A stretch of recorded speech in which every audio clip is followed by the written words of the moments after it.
मला सून आली की मी मस्त आराम करणार आणि तिला काम लावणार. पण मी तिथं 10 वाजता उठते तर ती किती वाजता उठते? मला तिथं टी शर्ट पॅन्ट घातल्याशिवाय जमत नाही. तिला कसं म्हणू की आम्ही 24 तास डोक्यावर पदर घेऊन राहत होतो म्हणून?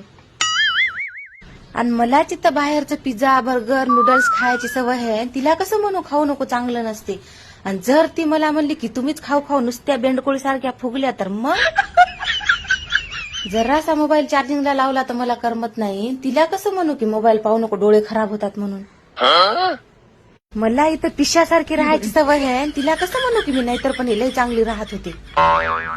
मी माझ्या सासूला मम्मी म्हणते तर ती मला काय म्हणल? मॉम म्हणल का दुसरं काय म्हणल का डायरेक्ट नावानंच हाक मारल? मी सासू मला पाहायला आलती तेव्हा म्हणली होती पुरणाच्या पोळ्या बनवून दाखव. मी तिला पाहायला गेल्यावर काय म्हणू? रील बनवून दाखव? आमचं लयच अवघड झालं रे देवा. सासूला उलट बोल